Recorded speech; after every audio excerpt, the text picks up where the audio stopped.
Wednesday, May 11th, Moscow, the Chess Pavilion in Gorky Park.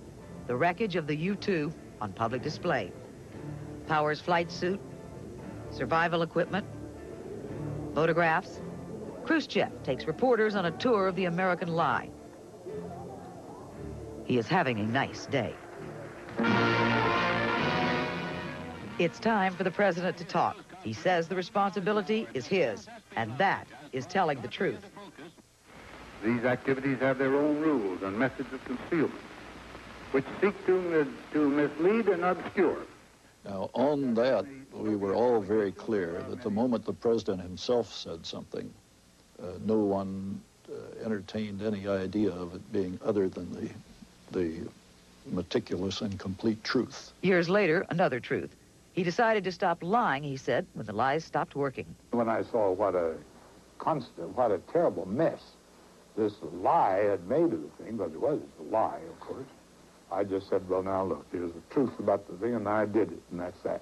When you get your fingers caught in the cookie jar, there's no use of pretending that you were out in the stable somewhere.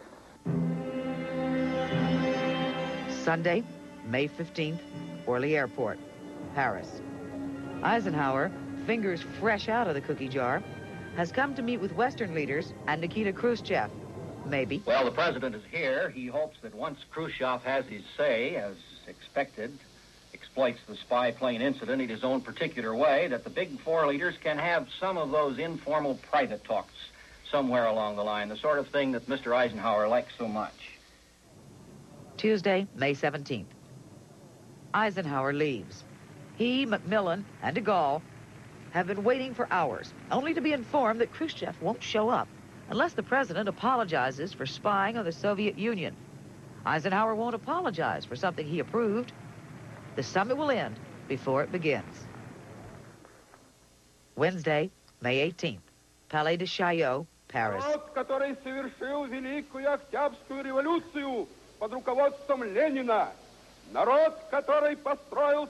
Again, Khrushchev gets to rant and rave as only he can.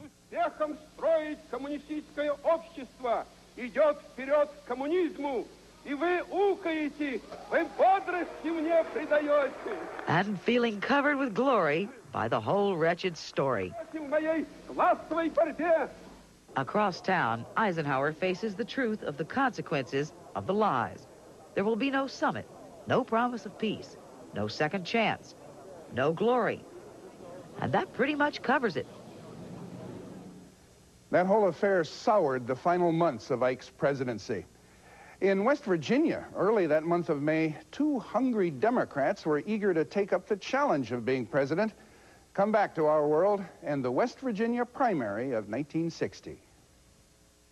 In a moment, our world continues. Cover Stories, May 1960.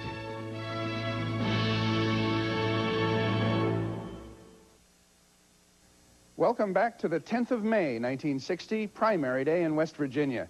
A lot of Democrats wanted to be president. Senators Lyndon Johnson, Stuart Symington, Wayne Morse, and a whole flock of favorite sons.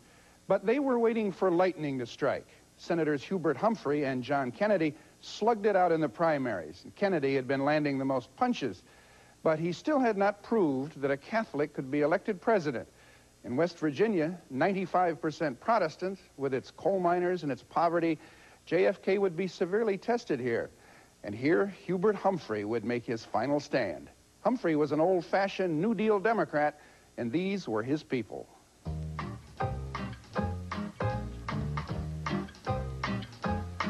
In a cavern down by a canyon, excavating for a mine, there lived a miner. West Virginia was poor, hungry, and Protestant. And Hubert Humphrey, who had shown unexpected strength against the rich Catholic John F. Kennedy in Wisconsin a month before, was confident. I'm gonna vote for Hubert Humphrey, gonna vote for Hubert Humphrey. I'm gonna vote for Hubert Humphrey. He's the man for you and me. He makes everybody happy. He makes everybody happy. He makes everybody happy. Humphrey was a seasoned campaigner. But he was up against something here that, well, let Jimmy Wolford describe it. He wrote Humphrey's campaign song. He's the man for you and me. The Kennedy organization, I don't know, it seemed to me as they were like Harvard. And the Humphrey organization in West Virginia was like a state-sponsored school. And the Kennedy people were like, not that the Humphrey people didn't have hip people. They did have hip people. They had knowledgeable people. They had good political pros with them and everything like that. But there was an entirely different breeze that came from the Kennedys. There was a different excitement. It was always like every day they wrote a new song. Well, Jack be nimble, Jack be quick. Jack jumped over the candlestick. He jumped so high up above, he landed in the cradle of love. Kennedy poured money into the campaign, hopped from town to town in his own airplane. Humphrey rode the bus. West Virginia had the highest unemployment rate in the country, and Kennedy had his eyes open. His press secretary was Pierre Salinger. I think West Virginia had a prime effect on John Kennedy. It was in West Virginia that he discovered poverty. He went to visit coal mines, and there he saw people who were really hungry in America, people living in a state of life that he'd never seen before. And I think it deeply affected him. Area redevelopment bill. The candidates debated on television and pretty much agreed on the issues. Humphrey's campaign was broke, and this was about the only way he could get on television. His opponent had charm and a beautiful wife and the money to put them across. Senator Kennedy can be our next president. It's up to you. Vote Kennedy for president, May 10th. The following is a paid political telecast paid for by the West Virginians for Kennedy Committee. If you would like to ask the senator a question, just call the senator's attractive wife, Jacqueline, at Cedar 2-5980. I supported the coal research bill, which the president vetoed. I can say here that had the area redevelopment program been adopted... Humphrey thought he was running a campaign against a rich kid, but the issue switched to Kennedy's religion. And now, to oppose Kennedy was to run the risk of being thought a bigot. Plenty ran the risk.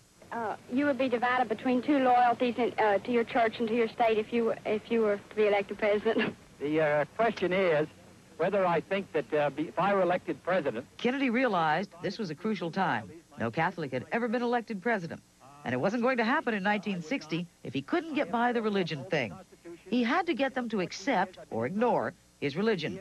But if he could do it in West Virginia, then he could do it.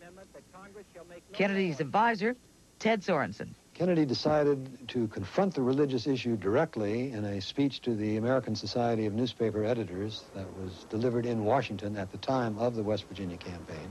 I am not the Catholic candidate for the presidency. I do not speak for the Catholic Church on matters of public policy, and no one in the church speaks for me.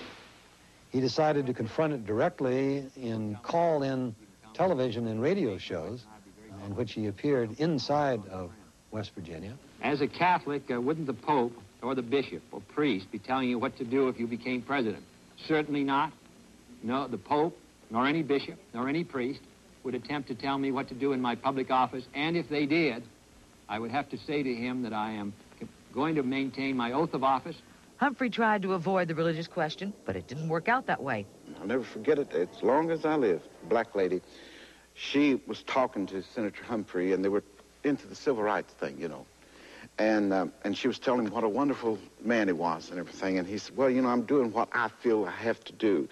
And someone standing behind her said, you'll certainly win West Virginia because there ain't nobody going to vote for no Catholic. And Hubert Humphrey looked at him and he said, I don't want to become president of the United States because Jack Kennedy is a Catholic.